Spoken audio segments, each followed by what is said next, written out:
오늘 함께 나눌 말씀은 사도행전 10장 1절에서 8절 말씀입니다.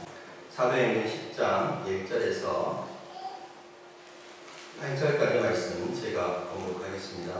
가이사랴에 고넬료라는 사람이 있으니 이달리아 부대라는 군대의 백부장이라.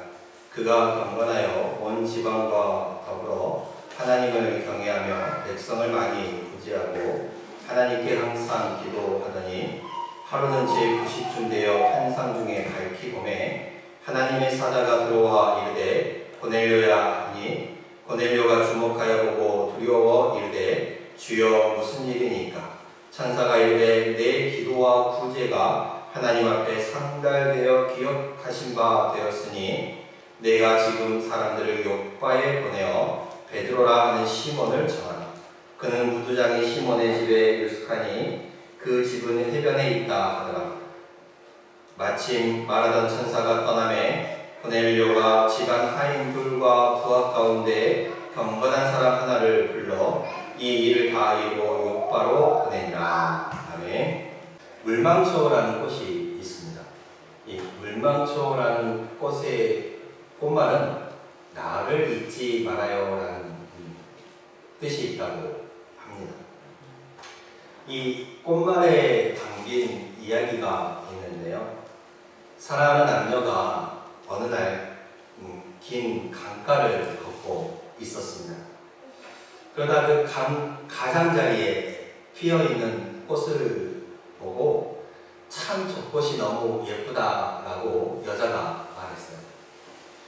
그러니 남자가 그 꽃을 꺾어주고 싶어서 그 강가 가장자리에 있는 그 꽃을 꺾기 위해 가다가 그만 가장자리에 흙이 무너져서 강물에 빠지고 말았습니다. 물에서 나오려고 하지만 물살이 너무 세서 나올 수가 없었던 거예요.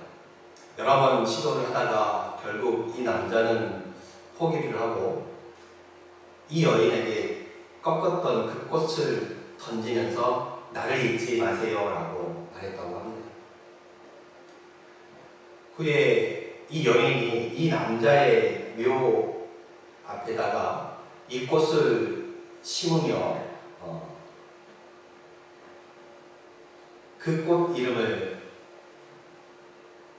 남자가 말했던 나를 잊지 말아요 라고 불렀던 그 마지막 말을 따서 물망초라고 불렀다고 합니다. 가문에 잠겨서 세상을 떠나는 사랑하는 남자는 여인의 기억 속에 남아있기를 원했던 것입니다.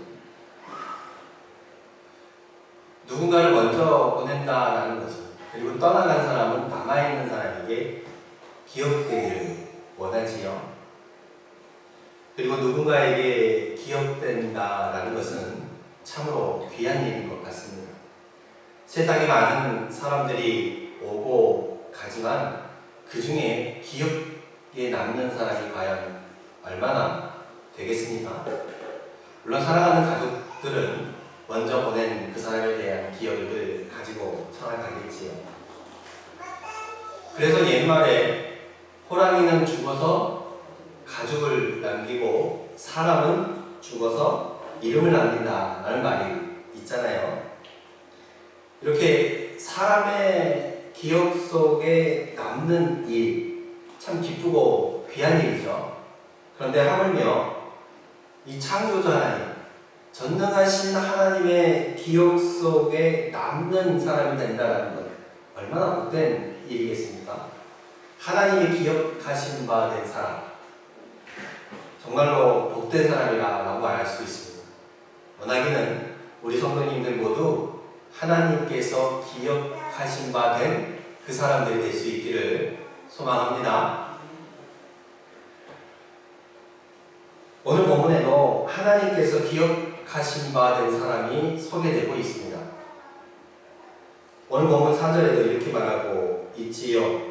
내 기도와 구제가 하나님 앞에 상달되어 기억하신 바 되었으니, 하나님께서 이 사람의 행위를 기억하신다라고 말하고 있어요.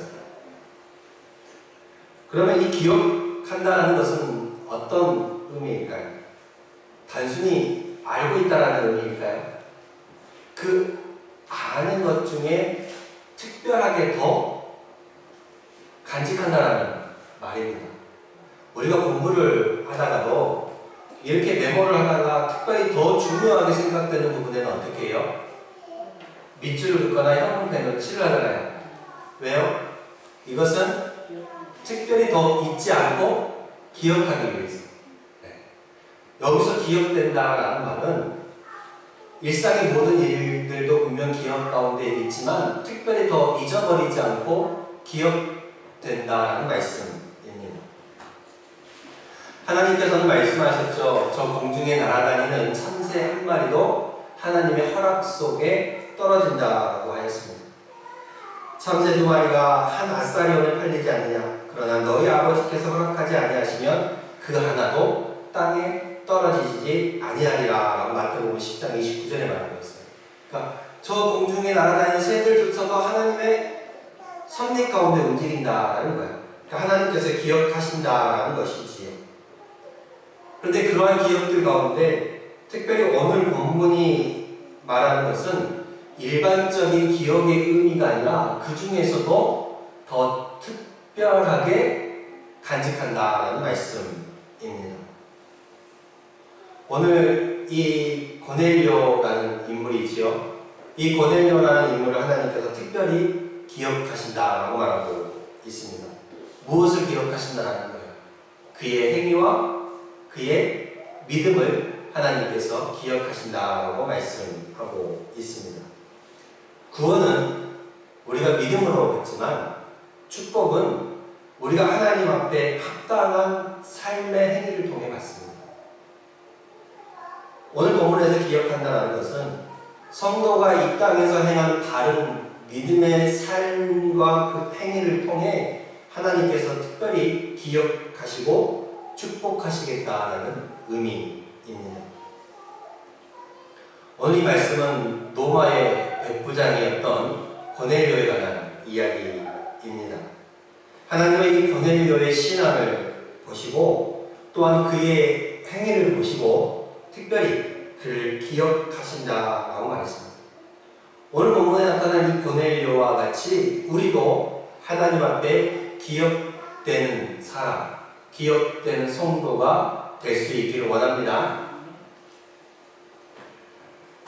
그러면 하나님께서 기억하신 이 고넬료는 과연 어떤 사람일까? 이 고넬료는 군인이었습니다. 군인 가운데서도 밑에 100명의 수하를 거느리고 있는 백부장입니다. 백부장.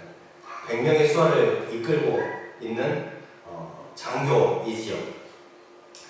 이 신약 성경에는 이 백부장에 대한 소개가 여러 번 나오고 있습니다. 그리고 그들의 귀한 믿음을 또 특별히 말하고 있지요. 마태복음 8장과 누가복음 7장에 나오는 가버나움의 백부장이 있습니다. 이 가버나움의 백부장은 예수님께 대하여 이스라엘 사람들 중에서도 내가 이만한 믿음을 보지 못하였다라고 칭찬받은 인물입니다. 예수님 당시에 노예는 주인에게 사람 대접을 받지 못하고 살아가는 존재였습니다. 노예는 재산이고 노예는 물건 취급을 받았던 것이지요. 사람이었지만. 그래서 사람 이하의, 인간 이하의 삶을 살았고 대우를 받았던 게 이 당시의 노예였습니다. 그런데 이 가버나움의 백부장은 자신의 집에 있는 노예가 자신의 집에 있는 종이 병들어 죽게 되자 이 노예, 이 종을 구원하기 위해서 예수님 앞에 찾아와 그 은혜를 구했던 사람입니다. 더불어 예수님께서 내가 친히 가서 거쳐주겠다라고 말씀하셨지만 이 백부장은 다만 이곳에서 말씀만 하셔도 내 집에 있는 하인이 나을 것입니다 라는 귀한 믿음을 또한 보여주고 있습니다. 그래서 예수님께서 이 가버나움의 백부장에게 내가 이스라엘 사람들 가운데서도 이만한 믿음을 보지 못하였다라고 칭찬하였던 것입니다. 또 마태복음 27장과 마가복음 15장, 누가복음 23장에 나오는 골고다 언덕의 백부장이 나옵니다. 예수님의 십자가의 그 처형을, 그 형벌을 처음부터 끝까지 지켜보았던 백부장이었어요. 이 백부장은 예수님이 운명하실 때 그를 향해서 이는 진실로 하나님의 아들이었다라는 고백을 하게 됩니다.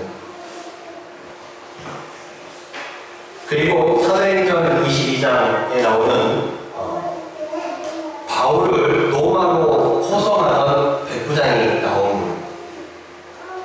이 백부장은 바울을 죽음에서 또한 구해주는 사건이 있었습니다. 나중에 또 자세히 나눌 이야기가 있겠지만요.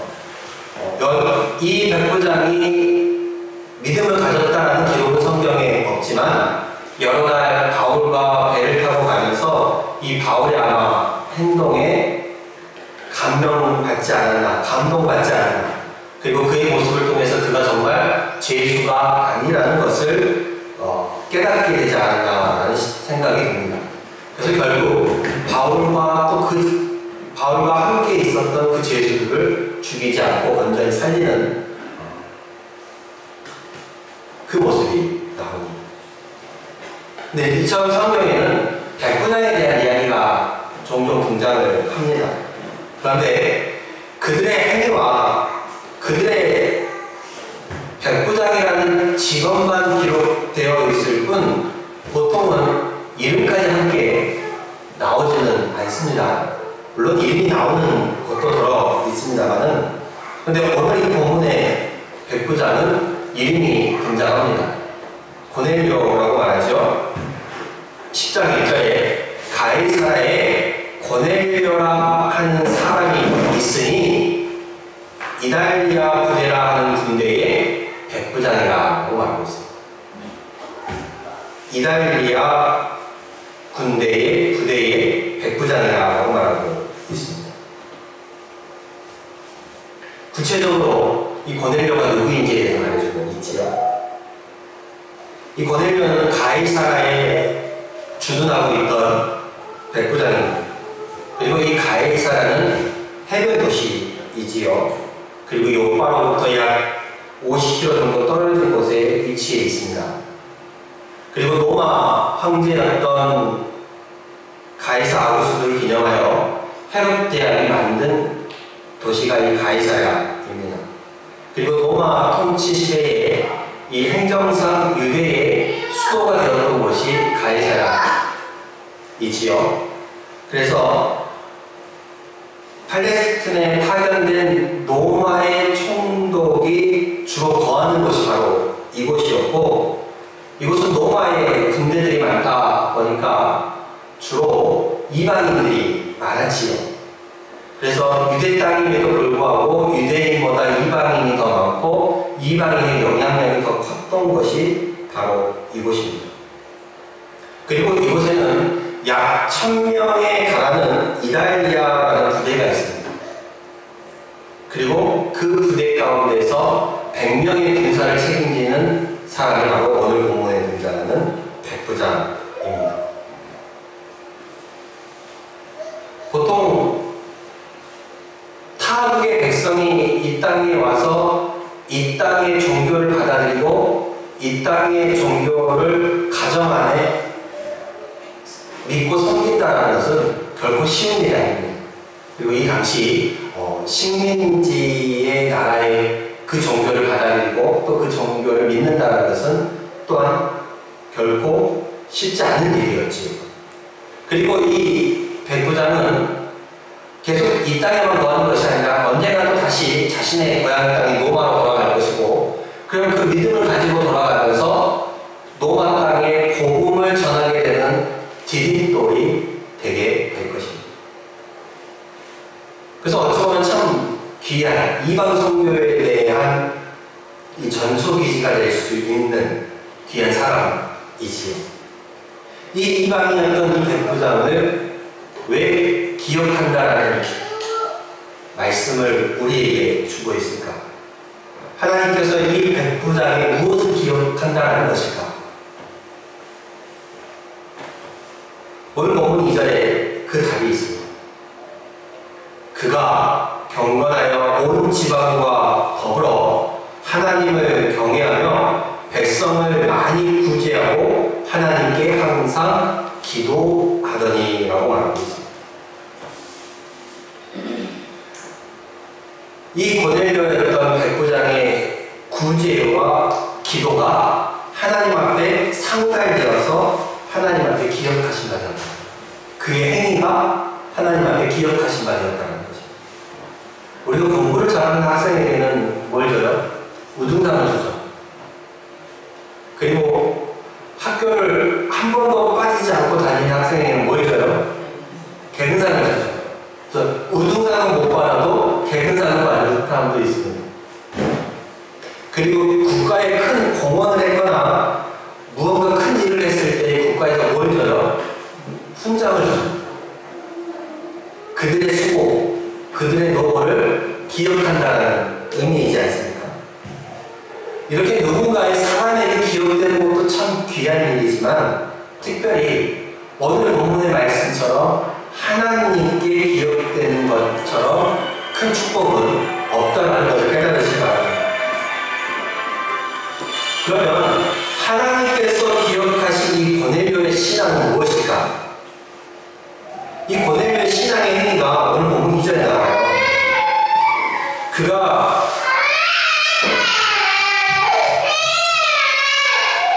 경건하여 온 지방과 더불어 하나님을 경외하였다라고 말합니다. 그가 경건하여 온 지방과 더불어 하나님을 경외하였다.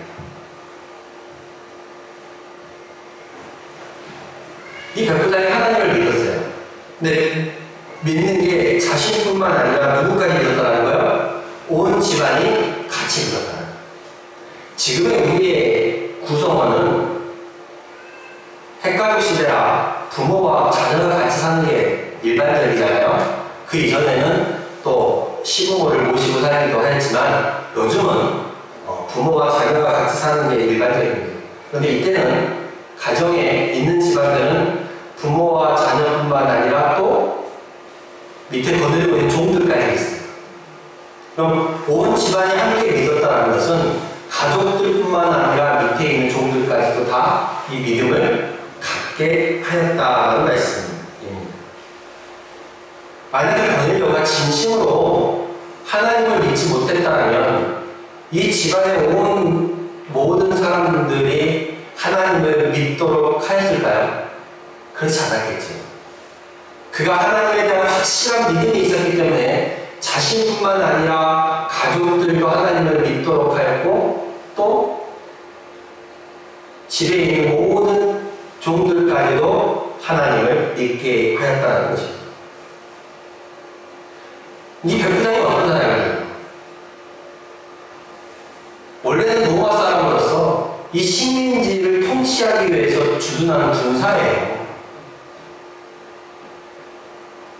그리고 당시 로마는요, 다신교 사회였어요. 많은 신들을 숭배한다는 것이죠. 그리고 이 로마는 황제를 숭배합니다. 황제를 신처럼 숭배해요. 그런데 그 로마의 사람이었던 이 고넬료가 이 땅에 하나뿐인 하나님, 유일신 하나님을 믿고 섬기며 경외하며 그 가족들까지도 믿게 만들었다는 것은 정말 놀라운 일이에요. 이방인이었던 그가 정말로 하나님을 알고 그 하나님을 믿고 온 집안이 하나님을 믿도록 하였다는 것은 그 당시에도 찾아보기 힘든 일이었거든요. 이처럼 하나님을 경외하는 것, 하나님이 얼마나 기뻐하신지 모릅니다. 이사야 43장 6절에 보면 여호와를 경외함이 내 복이다라고 말하고 있습니다. 하나님을 믿는 믿음이 하나님을 경외하는 그 행위가 보수가로 같다라는 것이지. 그만큼 하나님께서 귀하게 여기신다는 말씀입니다. 그리고 10편 111편 10절에는 여호와를 경외함이 지혜의 근본이라고 말하고 있습니다. 하나님을 믿는 사람이, 하나님을 경외하는 사람이 정말로 지혜 있는 사람이고 인정받는 사람이라는 말씀이지요. 그리고 전도서 12장 13절에서는 하나님을 경외하고 그의 명령들을 지킬지어다 이것이 모든 사람의 본분이니라 말하고 있습니다. 즉 하나님을 경외하는 삶이 하나님께서 이 땅에 사람을 만드신 창조한 목적대로 살아가는 삶이라는 것, 사람이 행해야 할 가장 기본적인 일이라는 것을 말씀하고 있습니다. 또한 하나님은 하나님을 사랑하는 사람을 사랑하시고 귀하게 여기시지요. 신명기 5장 29절을 보면 나를 경외하며 내 모든 명령을 지켜서 그들과 그 자손이 영원히 복받기를 원하노라라고 말하고 있습니다. 하나님을 경외하는 삶, 그것이 바로 나와 우리의 자손이 복받는 삶이라고 성경은 말하고 있습니다. 그래서 우리 모두 하나님을 경외하는 삶을 살아서 하나님께 기업된 바 된 인생들이 될 수 있기를 원합니다. 두 번째는 이 고넬료의 어떤 행위를 하나님이 보셨어요? 백성을 많이 구제하였다는 거예요. 그가 경건하여 온 지방과 더불어 하나님을 경외하고, 먼저는 하나님을 경외하는 그 믿음을 하나님께서 기억하시고, 두 번째는 백성을 많이 구제하였다는 거예요. 구제라는 뭐예요? 남을 많이 도와주었다는 거예요. 남을 많이 도와주었다는 거예요. 고넬료는 백부장으로서 남다른 지위가 있는 사람이에요. 그렇죠? 그리고 여기서 많이라고 말하는 것처럼 적당하게 또 가끔 행하는 것이 아님을 알 수 있죠. 그죠? 많이 구제하였다는 것은 이 행위가 일상적이었다는 말이고, 그 행위를 가끔 하는 것이 아니라 자주, 그리고 또 끊이지 않고 했다는 것이죠. 그래서 많이라는 것을 붙이잖아요. 어떤 사람에게 저 사람은 누군가를 많이 도와줘라고 말할 때에 가끔 도와준 사람에게 많이라는 표현을 붙여요? 아니잖아요. 그것이 삶 속에 녹아 있을 때, 삶과 같이 갈 때에 저 사람은 남을 많이 도와준다는 거예요. 이 남을 많이 도와주는 이 행위를 하나님께서 귀하게 보셨다는 거예요. 왜 귀하게 보셨을까? 그 당시에 식민지 이 백성을 착취하는 것이 일반적이에요. 일제 식민지 시대에 일본 사람들이 우리를 얼마나 압제하고 많은 것을 빼앗아갔어요. 그죠? 그게 보통의 모습이에요. 다른 나라들도 그렇고요. 그런데 그 식민지를 지배하러 온 군대가, 그 군대의 백부장이라는 사람이 오히려 그 식민지 사람들에게 많은 것들을 베풀고 도와줬다고 말하는 거잖아요. 그러니까 그만큼 특별한 일이라는 거예요. 이 구제에 대해서, 이 또한 이 특별한 행위에 대해서 하나님께서 기억하시다. 또 하나님께서는 이 구제하는 자를 결코 잊지 않으세요. 잠언 19장 17절에 이르기를 가난한 자를 불쌍히 여기는 것은 여호와께 구워드리는 것이니 그의 선행을 그에게 갚아주시리라 말하고 있습니다. 그러니까 우리가 누군가를 도와주는 것은 오히려 하나님께 빚을 지는 행위가 됩니다. 그러면 그걸 누가 갚아주신다고요? 하나님께서 갚아주십니다. 내가 누군가에게 손을 내밀고 내가 누군가를 구제할 때에 그 행위를 누가 갚아주는 거예요? 하나님께서 갚아주신다라고 성경이 말하고 있어요. 그럼 그게 손해예요? 손해가 아니에요? 결코 손해가 아니죠. 사람이 갚아주시는 것도 아니고 누가 갚아주신다고 말하고 있어요? 하나님께서 갚아주신다고 말하고 있어요. 하나님께서 채워주신다고 말하고 있으니, 아니 이거는 남는 장사 아니에요. 오히려 도와주고 손을 벌리고 오히려 나누는 그 삶이 오히려 더 많은 것을 채울 수 있는, 더 많은 것을 누릴 수 있는 축복이라고 성경은 말하고 있는 거예요. 그리고 또한 주님 말씀하셨죠. 여기 내 형제 중에 지극히 작은 자 하나에게 한 것이 곧 내게 한 것이다. 어려운 자, 궁핍한 자, 가난한 자를 돕는 행위가 곧 누구에게 한 것이라고 주님 말하고 있어요? 우리 주님께 한 것이라고 말하고 있어요. 그러니 어찌 주님이 그 행위를 가만히 보시겠습니까? 그래서 우리는 이 땅을 살아가면서 구제하는 행위가 곧 하늘의 보화를 쌓는 행위가 되는 거예요. 이 땅을 살아가면서 남을 돕는 행위가 하나님께 기억되신 바 되는 삶이 되는 거예요. 오늘 고넬료가 그렇죠. 그리고 하나님께서 이 고넬료를 기억하신 세 번째 이유가 뭐예요? 그가 경건하여 온 지방과 더불어 하나님을 경외하고 또 백성을 많이 구제하고 세 번째는 하나님께 항상 기도하는, 이 기도하는 자를 하나님께서 기억하십니다.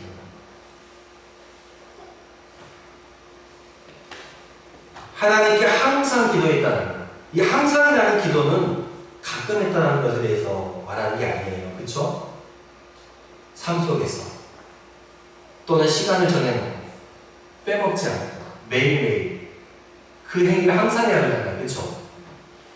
항상이라는 말은 꾸준히 간다는 거예요. 꾸준히. 항상 기도하는 그 행위를, 꾸준한 기도를 하나님께서 기억하신다고 말하는 거예요. 기도는 영적인 호흡이라고 말하는 거예요. 우리의 육신이 항상 호흡을 해야 살듯이 내 안에 있는 영 역시도 항상 이 기도로서 호흡을 해야 살 수 있는 거예요.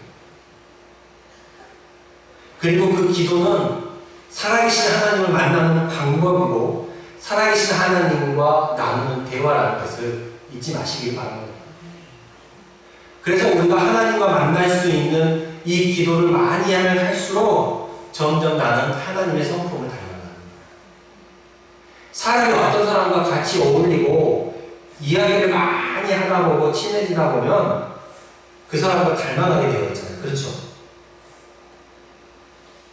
우리 역시도 하나님과 가까이 하고 하나님과 많은 대화를 하고 하나님과 기도를 자주 항상 하다 보면 하나님의 성품을 닮아가게 돼요. 이방인임에도 불구하고 자신뿐만 아니라 온 집안이 하나님을 믿게 만들었으며 또한 남을 위하여서 도움의 손길을 펼 수 있었던 사람이었고 또 항상 기도했던 사람, 이 고넬료를 하나님께서 기억하신다고 말하고 있습니다. 시간이 많이 흘러서 제가 말씀을 정리하겠습니다. 오늘 하나님께서 기억하시는 사람 세 가지 정도를 성경에서 말하고 있습니다. 다 살펴보지 못했지만 첫째, 하나님을 경외하는 사람, 하나님을 믿는 사람을 하나님께서 기억하신다. 이 고넬료가 자신뿐만 아니라 온 집안으로 통하여 하나님을 믿도록 만들었습니다. 그것은 하나님에 대한 확신이 있기 때문에 여러분 모두 하나님에 대한 확신을 가지고 하나님을 믿고 경외하고 하나님께 기억된 바 사람 될 수 있길 바라요. 두 번째는 구제를 많이 하는 걸 하나님께서 기억하세요. 구제가 뭐예요? 남을 도와주는 거. 그러니까 남을 도와주는 것에 인색하지 마세요. 남을 도와주는 것은요, 내 것이 사라지는 것 같지만 오히려 사라지는 그것보다 30배, 60배, 100배로 채워주시는 하나님의 은혜를 경험하게 되는 축복의 통로가 될 거예요. 그리고 그 구제를 많이 하는 사람을 하나님께서 기억하신다고 말씀하시니 항상 남을 도울 수 있는 여러분들이 될 수 있길 바랍니다. 세 번째는 항상 기도하는 사람을 하나님께서 기억하신다고 합니다. 그럼 어떻게 해야겠어요? 이 고넬료와 같이 나도 항상 하나님께 기도해야겠지요. 하나님을 만나야겠지요. 그래서 하나님께 기억된 바 된 일반적인 기억이 아니라 특별하게 하나님께서 기억하시는 여러분들이 다 될 수 있기를 축복합니다. 기도하겠습니다.